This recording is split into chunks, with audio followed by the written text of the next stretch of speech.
할렐루야. 구약이나 신약이나 은혜의 시대를 사는 오늘도 그렇고요. 하나님은 하나님의 약속에 의해서 하나님의 말씀 속에서 우리들을 다스리시고 우리와 함께 하시는 줄 믿습니다. 하나님의 약속의 중심은 예수 그리스도였습니다. 예수 그리스도를 통해서 하나님은 이 땅 가운데 행하실 일들을 예언하셨고, 예수 그리스도를 통하여 이 땅 가운데 행하실 일들을 나타내셨고, 나타내신 그리스도 안에서의 일들이 오늘 이 시대를 사는 우리에게는 증언하는 축복을 우리에게 주셨습니다. 사람들은 과거에도 지금도 하나님께서 주신 제도, 하나님께서 주신 우리의 삶에 필요한 것들을 하나님의 영광을 위하여 사는 길이라 생각하고 그곳에 우리는 순종하며 달려갔습니다. 어떤 이들은 성전이나 때로는 금식, 때로는 10의 1조, 안식일, 문자적으로 기록되어져 있는 이 말씀들을 지켜 행하는 데에 삶의 역점을 두었습니다. 실제적으로 성전과 더 나아가 그것과 관계되어져 있는 제사들, 또 제도들, 절기들, 여러 가지의 율례들, 이러한 것들을 지키는 일들에 있어서는 모든 사람들이 대단히 많은 시간과 에너지를 이곳에 쏟아 부었습니다. 그리고 그것이 나름대로 하나님의 영광을 위하여 사는 삶이라고 생각을 했습니다. 오늘 이 시대를 사는 수많은 기독교인들도 신앙생활에 있어서 예배의 의식이나 더 나아가 하나님 앞에 기도하는 시간들, 예물 드리는 것, 주의 날 하나님 앞에 주의를 지키는 것들, 이러한 것들이 신앙생활이라고, 믿음생활이라고 생각하며 지금도 그렇게 우리는 살아가고 있습니다.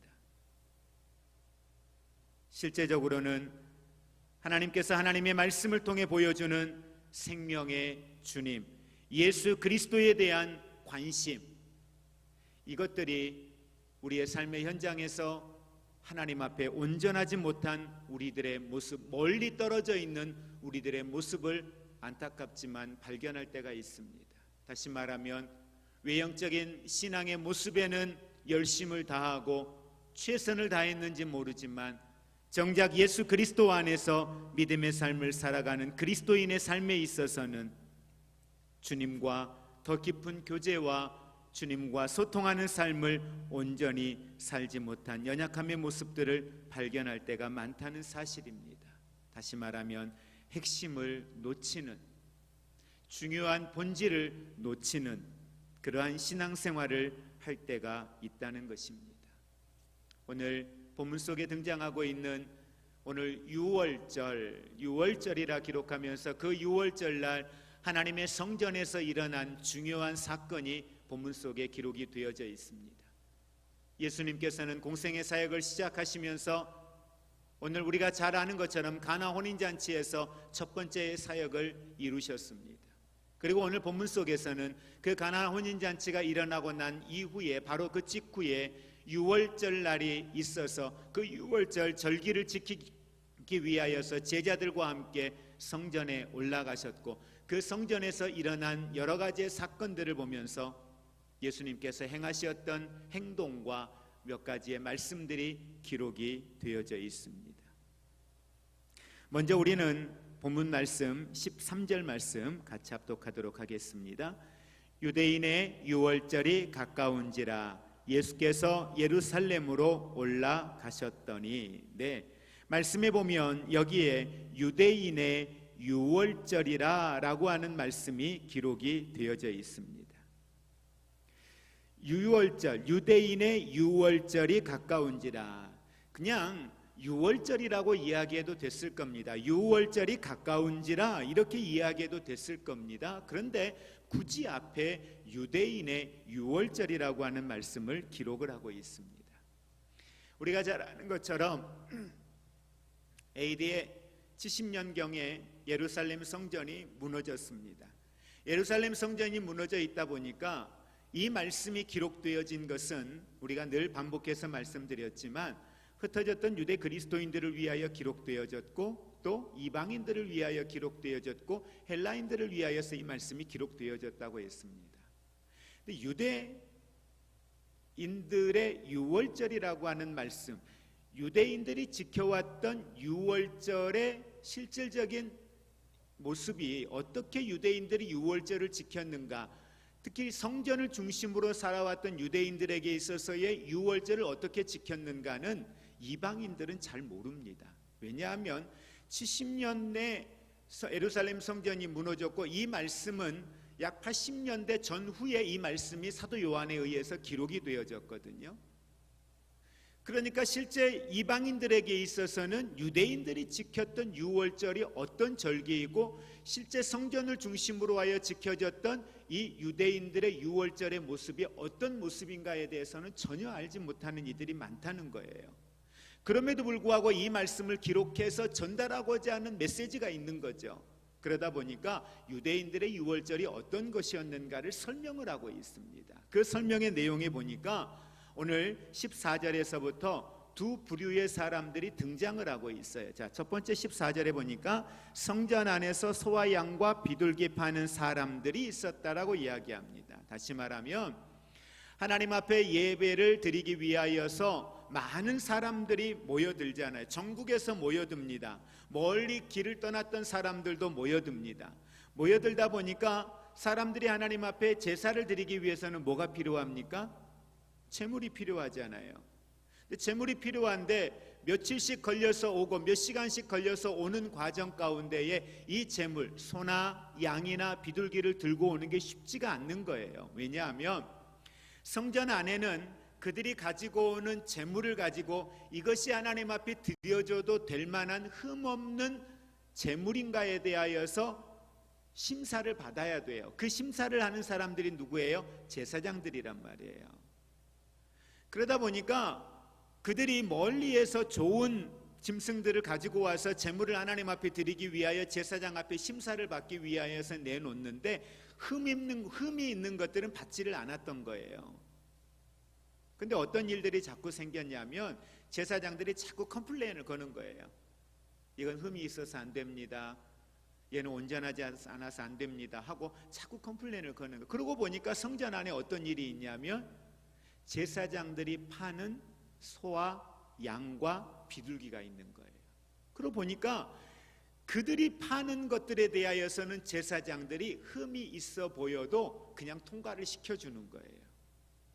그러니까 어느 순간부터는 멀리에서 굳이 짐승들을 가져오지 않고 성전에 와서 그것들을 사는 거죠. 그러니까 제사장들은 대단히 많은 짐승들을 싼값에 사서 그곳에서 어때요?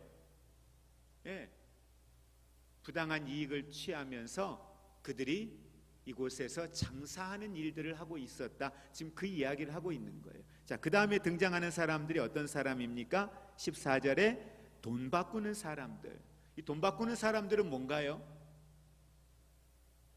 앞에 부분은 여러분들이 설교를 들으시면서 과거에도 많이 들었을 거예요. 근데 돈 바꾸는 사람들은 어떤 사람들이에요? 왜 있어요? 돈 바꾸는 사람들이? 혹시 들어보셨나요? 왜 돈 바꾸는 사람들이 이게 뭐 하는 사람들인지?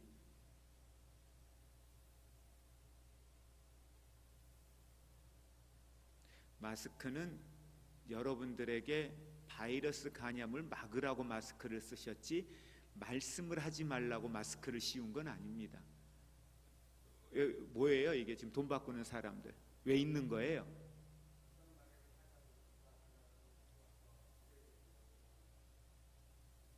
뭐 하는데 돈 바꾸는 게 필요해? 헌금하려고요? 물건 사려고요? 자, 당시에 나이가 유대인들 가운데 나이가 20세가 넘으면 성전세를 내야 돼요. 이건 구약에서부터 내려오던 전통이에요. 성전세를 내는 건 이스라엘 사람들 20세가 넘은 사람들에게 의무사항입니다. 그런데 그 성전세가 1년에 한 번을 내는데 그 성전세가 얼마냐? 은 반세겔이에요. 세겔이라고 하는 건 무게를 이야기합니다. 근데 은 반세겔인데 이 은 반세겔이 그냥 은의 무게가 반세겔이면 되느냐, 그게 아니고 거룩해야 돼요. 구별되어져야 돼요. 그러니까 이방 나라에서 우상들의, 왕들의 얼굴이 새겨져 있는 그런 동전은 안 되는 거예요. 그래서 순도가 높은 은이어야 되고, 그리고 구별된 은이어야 돼요. 그러다 보니까 다른 뭐가 새겨져 있으면 안 되는 거죠. 그러니까 온전한 은이어야 되는 거예요. 그 반세겔을 성전세로 드리는 거예요. 그러니까 성전세로 드리려고 하니까 그들이 먼 지방에서 왔는데 중요한 건 그 다른 곳에서는 이런 게 없는 거예요. 다만 예루살렘 성전에서 유월절이 되기 전 약 20일 전부터 환전소가 열려요. 근데 그 환전소가 어디에만 열려요? 예루살렘 성전에만 열리는 거예요. 그리고 중요한 건 똑같은 문물 교환을 해요. 예를 들어서 10,000원이면 10,000원으로 교환을 해요. 교환을 하는데 중요한 건 뭐가 따라올까요? 우리 해외에 나가서 환전하면 뭐가 붙죠? 수수료가 붙어요. 수수료가 대충 몇 프로나 됐을 것 같으세요? 수수료가 여러분 생각했을 때 당시의 문헌에 보면은 요세푸스라든지 당시의 문헌에 보면은 약 12.5%가 수수료예요. 어마어마한 사람들이 와서 하나님 앞에 나와서 예배를 드릴 거잖아요. 예배를 드리는데 이 성전세를 바치기 위하여서 환전을 하는데 환전하는 수수료를 약 12.5%를 떼는 거예요. 그러니 그 안에서 이루어지는 이 장사가, 돈 바꾸는 일들이, 이 환전소를 운영하는 일들의 수입이 제사장들이 어마어마한 거죠. 그래서 예수님이 한번 잘 보세요. 예수님의 대단히 역동성 있는 모습이 성경에 기록이 되어서 세 가지나 기록이 되어져 있습니다. 자, 15절 같이 읽습니다. 시작. 노끈으로 채찍을 만드사 양이나 소를 다 성전에서 뭐 하셨어요? 내쫓으시고, 두 번째, 돈 바꾸는 사람들의 돈을 어떻게 하셨어요? 쏟으셨다, 엎으셨다. 그 다음에 상을 엎으셨다. 이렇게 쫓아내시고 쏟으시고 엎으셨다라고 이야기해요. 누가 하신 일이에요? 지금 이게 예수님이요. 근데 중요한 건 이렇게까지 예수님이 하셨는데 성전을 청결하게 하신 이 사건이 예수님의 사역 가운데 몇 번 등장할까요? 예수님의 사역 가운데 2번 등장합니다. 그런데 재밌는 건 마태복음, 마가복음, 누가복음에는 이 2번이 등장하는 것 가운데 예수님의 사역의 초기에 한 번 등장하고 그 다음에 언제 등장해요? 예수님 예루살렘에 입성하시고 나서 고난 주간에 한 번 등장을 해요. 무엇을 알 수 있습니까? 요한복음에는 예수님의 사역의 초기에 등장하는 것이 한 번 등장해요. 마태복음, 마가복음, 누가복음에는 이 초기에 있었던 이건 등장하지 않아요. 다만 예수님의 사역 마지막에 있었던 고난주간에 있었던 일만 등장해요. 근데 재밌는 건 공간복음, 마태복음, 마가복음, 누가복음에서는 2절, 3절에만 기록이 되어져 있어요. 뭐가 집중되어져 있어요? 성전을 청결하게 하셨다, 이거예요. 짐승 파는 자들이 있었고 돈을 바꾸는 자들이 있었고 이걸 청결하게 하셨다는 내용만 있어요. 그런데 중요한 건 예수님의 공생의 사역을 시작하면서 오늘 첫 번째 기록되어져 있는 이 사건의 내용은 대단히 길어요. 그리고 여기에는 예수님의 사건만 기록되어져 있는 게 아니라 이 사건을 바라보았던 유대인들과 예수님과의 대화의 내용이 기록되어져 있고, 더 중요한 건 이걸 바라보고 있었던 사도 요한이 그 상황을 지켜보고 이후에 일어났던 제자들의 반응과 실제의 그 내용이 어떤 의미였는가에 대한 내용들을 정확하게 목격자로서 목격담을 써놓고 있습니다. 그리고 또 중요한 하나의 사실은 예수님이 분명히 여기에서 이와 같은 일을 행하셨잖아요. 그런데도 불구하고 3년이 지나고 난 이후에 예수님 십자가 지시기 전에도 그와 같은 일이 어때요? 그들이 포기하지 못하고 계속 성행하고 있었다라는 사실입니다. 그들은 이 성전을 내려놓지 못했어요. 이 성전 안에서 이루어지고 있는 이해관계, 이 물질에 얽혀있는 이 관계들을 그들은 포기하지 못했다라고 하는 사실입니다. 자, 중요한 건 이제 우리가 말씀을 통해서 몇 가지를 볼 텐데요. 오늘 이 말씀을 읽으면서 과거에 저는 설교할 때 그렇게 설교했어요. 성전을 청결하게 하시는 주님, 이거에 집중해서 사실은 설교를 했었죠. 그런데 이 말씀을 쭉 보면서 이 말씀을 기록하고 있는 첫째, 사도 요한의 의도예요. 사도 요한은 왜 이 말씀을 공간복음에 있는 많은 내용들을 빼고 몇 가지의 내용, 7가지의 이적의 역사와 몇 가지의 사건들만 기록하고 있는데 왜 굳이 이 사건을 기록하고 있을까? 그리고 그 후에 기록되어져 있는 유대인들과의 대화의 내용과 함께 이 말씀을 하신 말씀에 대한 깨달음과 이 말씀 속에서 주시고자 하셨던 예수 그리스도 안의 말씀의 의미가 무엇인가에 대한 내용을 기록하고 있다는 거예요. 그러면 단순히 성전을 청결하게 하시는 이 일들이 예수님께서 오늘 성전을 청결하게 하시는 이 사건의 본질적인 의미이냐? 그거에 대한 주제가 하나가 있고요. 또 하나는 예수님께서도 이 사건을 행하실 때에는 분명한 이유가 있으셨을 텐데 성전에서 이 일을, 악한 일을 행하고 있는 자들을 향하여 책망하시는 데 목적이 있었다면 성전에서 이러지 마라, 다시는 성전에서 사고 파는 일들을 하지 말라, 이 말씀의 내용들까지 그 뒤에 들어가야 될 거예요. 그런데 그러지 않으셨어요. 그리고 예수님이 하시는 말씀은 이 집을 누구의 집이라고 말해요? 내 아버지의 집이라고 하는 말씀을 하고 있단 말이에요. 그러면서 그 다음에 유대인들과의 대화의 내용들이 기록이 되어져 있습니다. 그래서 그 내용들을 보면서 이 말씀 속에서 정말 예수님께서 우리에게 주고자 하는 메시지가 무엇일까를 우리는 다시 한번 묵상하는 시간이 되었으면 좋겠습니다. 자, 다시 우리 처음으로 돌아가서 6월절이 되었습니다. 예수님이 성전에 가셨습니다. 그런데 성전 안에서 어떤 일이 이루어졌어요? 장사하고 있고요, 돈 바꾸고 있는 사람들이 북적거리고 있습니다. 그때 예수님이 노끈으로 채찍을 만들어서 장사하는 자들을 다 내쫓으셨습니다. 그러면서 16절에 하시는 말씀이 내 아버지의 집을 장사하는 집으로 만들지 말라, 이렇게 말씀을 하세요. 자, 이에 대하여 유대인들의 반응을 한번 우리 보겠습니다. 자, 유대인들의 반응 함께 우리 18절에 있는 말씀 합독합니다. 이에 유대인들이 대답하여 예수께 말하기를 내가 이런 일을 행하니 무슨 표적을 우리에게 보이겠느냐? 야, 너 뭐야? 너 뭔데 와서 이 성전을 이렇게 난장판으로 만드는 거야?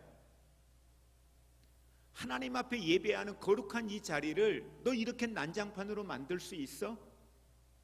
그러면서 예수님에게 말하는 거예요. 내가 이런 일을 행하니 무슨 이유냐? 너 우리에게 어떤 표적을 보일 거야?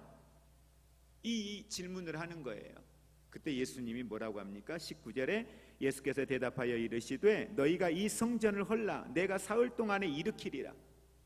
너 성전에서 왜 이래? 하면서 책망하고 막아서는 그들 앞에 예수님이 표적을 보이라고 하는 그들 앞에 예수님이 하시는 말씀이 오늘 이 성전을 헐라. 그러면 어떻게 하시겠다? 내가 사흘 동안에 일으키리라 라고 말씀을 하고 있습니다. 하나님께서는 광야에 있는 이스라엘 백성들, 애굽에서 나와서 출애굽하는 광야에 있는 이스라엘 백성들, 그들을 만나시기 위하여, 그들과 소통하기 위하여 하신 일이 뭐예요? 성막을 짓는 일을 하게 하셨습니다.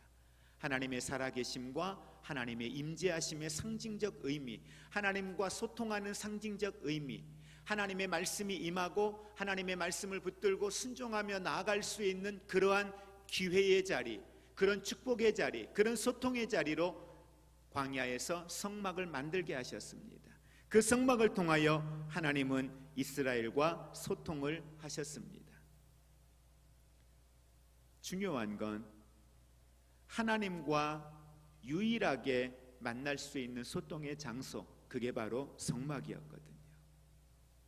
그런데 그런 성막으로 만들어졌던 성전이 나중에 누구의 시대에 와서? 솔로몬의 시대에 와서 건축을 통하여 성전이 만들어졌어요.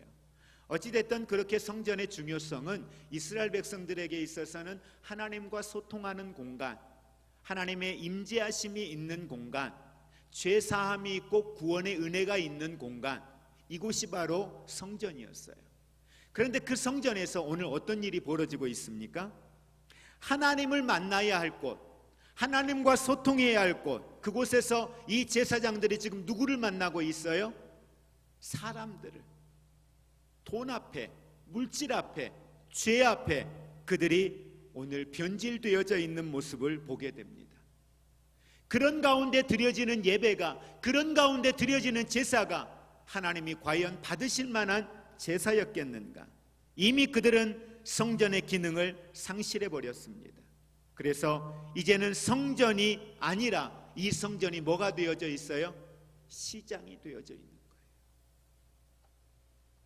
여러분, 교회는 하나님을 예배하는 곳입니다. 하나님의 임재하심이 있고 하나님을 찬양하는 곳이고 우리가 하나님이 나의 하나님 되심을 선포하는 자리입니다. 그런데 그곳에서 오늘도 수많은 사람들이 비즈니스를 합니다. 그곳에서 수많은 사람들이 예배자가 목적이 아니라 그곳에서 비즈니스가 목적이 되어서 그 자리에 나아가는 이들이 얼마나 많은지 모릅니다. 그래서 교회를 옮겨 다니죠. 왜? 이 교회 가면 내가 원하는 내 비즈니스를 위해서 이 교회가 필요해. 특히 이민교회들은 그러한 일들이 허다합니다. 자신의 비즈니스를 위해서 교회를 찾아가는 이런 모습들요. 그것이 바로 오늘 이 예수님 당대의 이 시대의 바로 성전의 모습이었다는 사실입니다. 예수님은 이러한 성전을 재건하기 위하여 오신 건 아닙니다. 오히려 예수님은 너희가 이 성전을 헐라고 말씀합니다. 성전을 헐라고 하는 것은 두 가지의 의미를 우리가 볼 수 있습니다. 하나는 예수 그리스도의 십자가의 죽으심을 이야기하고 있고, 더 나아가서 우리가 하나님 앞에 예배자로 나아가는 데 있어서 걸림돌이 되는 것들, 거짓된 것들, 우리의 마음에, 우리의 삶에 거짓된 것들을 헐어내라고 말씀을 하고 있습니다. 예수님은 옛 성전을 파괴하고 새로운 성전, 즉 3일 만에 새로워지는 새로운 성전을 보여주시기 위하여 이 땅에 오셨습니다. 오늘 사도 요한은 그런 예수님의 모습을 가지고 이렇게 성경에 표현합니다. 21절의 말씀 같이 합독합니다. 그러나 예수는 성전된 자기 육체를 가리켜 말씀하신 것이라. 성전을 일으켜 세우겠다라고 하는 것, 헐라고 하는 것과 일으켜 세우겠다라고 하는 이 말의 의미는 결국은 사도 요한이 보았을 때 그건 예수 그리스도를 이야기하는 것이다. 그러면서 22절에 사도 요한이었기 때문에 이 증언이 가능한 내용이 하나가 있습니다. 22절 같이 합독합니다. 죽은 자 가운데서 살아나신 후에야 제자들이 이 말씀하신 것을 기억하고 성경과 예수께서 하신 말씀을 믿었더라. 아멘. 마태복음이나 마가복음이나 누가복음의 내용들은 어떤 내용이에요? 그냥 보았던 것들만 기록해 놓았어요. 그런데 사도 요한이 기록하고 있는 내용은 뭐냐면 그거에 대해서 부연 설명을 하고 있다는 거예요. 어떤 설명?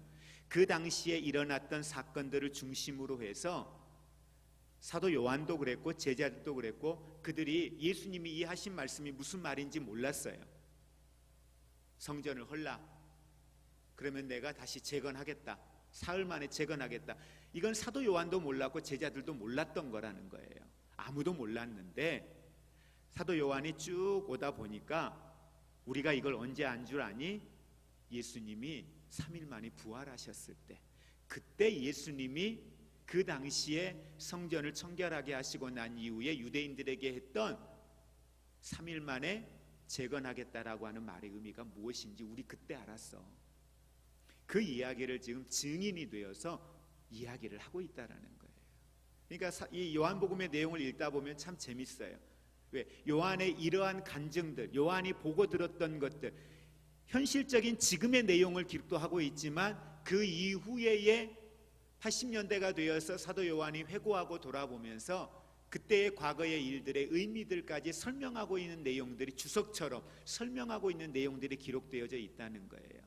그래서 요한복음을 여러분들이 그런 의미에서 읽다 보면 좀 더 여러분들이 말씀의 어떤 그 재미가 또 말씀의 의미들이 더 이해가 되어질 거라고 생각합니다. 자, 어찌됐든 이렇게 성전이 바로 예수 그리스도라는 사실을 오늘 사도 요한은 증언을 하고 있습니다. 예수님의 몸이 새로운 성전이고 하나님과 인간과의 모든 교제의 통로가 이제는 예수 그리스도라는 사실을 오늘 예수님은 유대인들에게 설명을 하고 있는 겁니다. 예수님은 사람들과 하나님과 만날 수 있는 유일한 통로로서 자신을 제공하기 위하여 이 땅에 오신 분이십니다. 그것을 구약에서는 성전으로 가시화시켜서 보여주신 것이고 이제는 그 성전의 실체가 되신 예수님께서 오셔서 새로운 성전을 통해서만 하나님과 교제가 가능함을 말씀을 하고 있습니다. 여러분이 이 교회에 나왔다고 해서 이곳에서 하나님과의 교제가 이루어진다? 이해도 되고 아니어도 됩니다. 이곳에 왔으니까 하나님과 교제가 이루어질 수 있다. 왔으니까가 아니라 이곳에서도 하나님과의 교제는 이루어집니다. 아멘. 그러니까 여러분들이 생각하는 구약의 그 성전, 성막을 생각하시면 안 된다는 거예요. 어느 곳에서나 하나님과의 교제가 이루어집니다. 누구 안에서? 예수 그리스도 안에서요. 여러분 가정에서 영상으로 예배 드리시는 성도님들, 여러분이 머물러 있는 그 안에 예수 그리스도와 함께 계신다면 그곳이 성전이고 그곳에서 드려지는 예배는 하나님 앞에 드려지는 예배가 되는 것입니다. 오늘 우리들이 이 성전의 의미들을 바르게 이해할 수 있어야 된다는 사실입니다. 그래서 우리가 요한복음 1장에서는 세례 요한, 사도 요한이 세례 요한을 2번 등장시키잖아요. 그런데 세례 요한이 했던 말이 대단히 중요한 말들이 있어요. 먼저 요한복음 1장 29절에 보면 예수님을 바라보고 세례 요한이 뭐라고 합니까? 세상 죄를 지고 가는 하나님의 어린 양이라고 말씀하고 있습니다.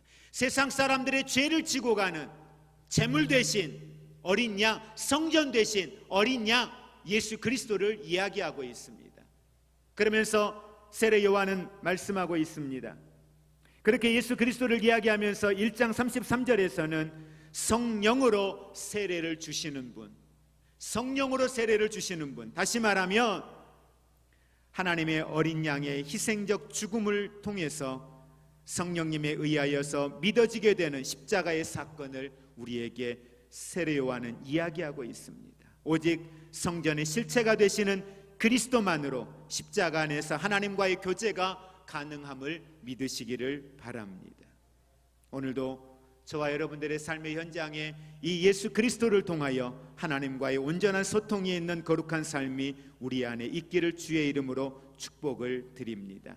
구약에서도 보면 수많은 사람들이 성전을 통하여 예배자로 나아갑니다. 그런데 하나님께서는 많은 믿음의 사람, 예레미야 선지자라든지 이사야 선지자를 통하여서 그들이 드려지는 예배가 하나님이 받으실 수 없는 예배라고 하는 사실을 이야기하거든요. 그 이유는 하나였습니다.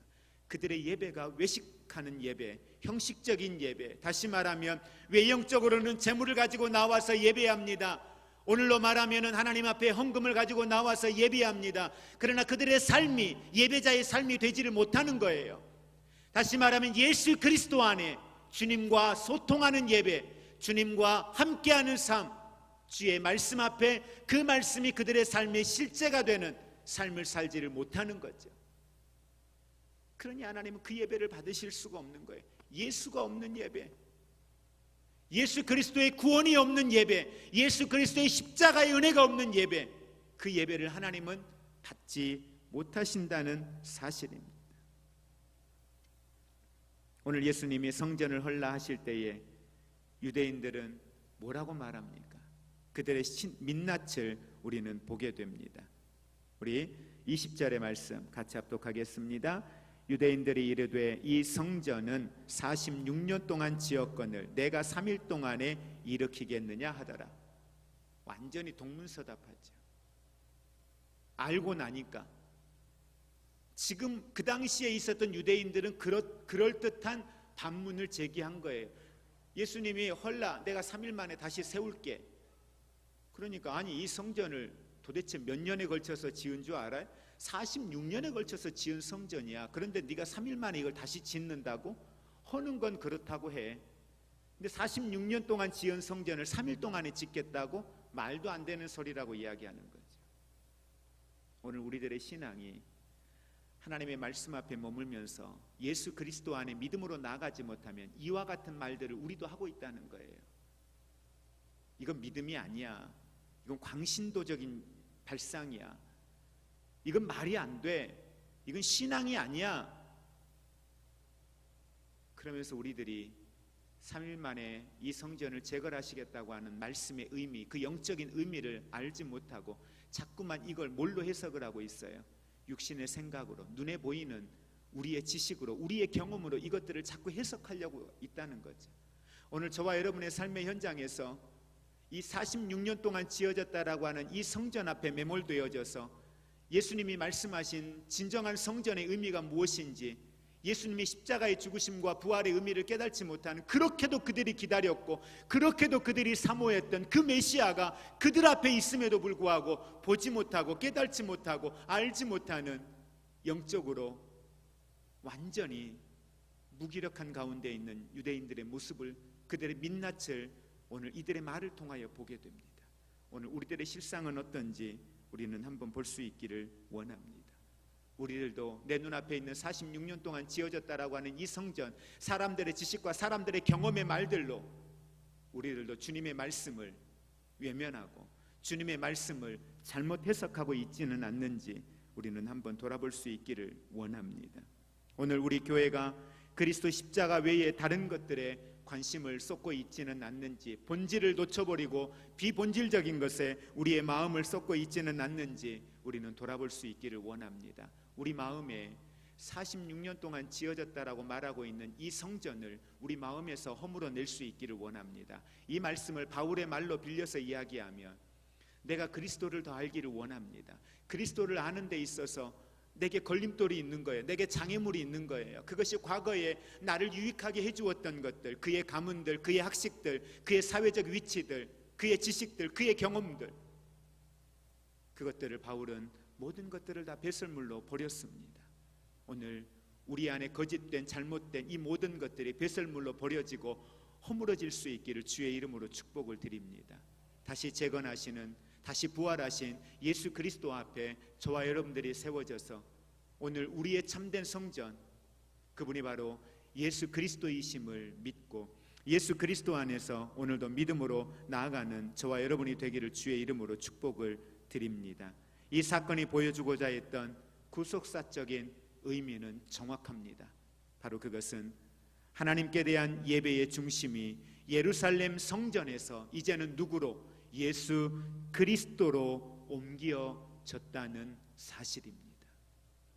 이제 우리의 모든 삶의 중심이, 우리의 모든 삶의 에너지가 예수 그리스도가 중심이 되어지는 삶의 자리에 있기를 주의 이름으로 축복을 드립니다. 예수님께서는 성전을 정결하게 하신 이 사건을 통하여 당시에 타락한 이스라엘의 신앙을 고발하면서 더 나아가서 참된 성전의 실체가 예수 그리스도 안에 있음을 우리에게 말씀해 주고 있습니다. 그 예수 그리스도는 바로 지금 여러분 안에 여러분과 함께하고 계십니다. 그래서 여러분이 하나님의 성전이 되신 줄 믿으시기 바랍니다. 이제는 우리 주 예수 그리스도의 은혜와 하나님 아버지의 사랑하심과 성령님의 교통하심이, 우리의 성전 되어주신 예수 그리스도, 그분이 나의 참된 성전이십니다. 나의 구원자이십니다. 나의 생명을 위하여 친히 희생제물 되시어서 십자가 앞에 산제물 되어주신 나의 구원자이십니다. 이제는 이 사실을 우리가 알고 이 사실 앞에 매일매일 내 삶이 주의 성전된 삶을 살기를 원합니다. 내 안에 주의 성전된 삶을 내가 살고 성전 되신 예수 그리스도를 증언하며 살기 원합니다. 이렇게 결단하며 나아가는 사랑하는 모든 성도들과 코로나19로 인하여 오랜 장마로 인하여 삶의 시리에 빠져 있는 이 나라 백성들 위에 이제로부터 영원토록 함께 있을지어다. 아멘.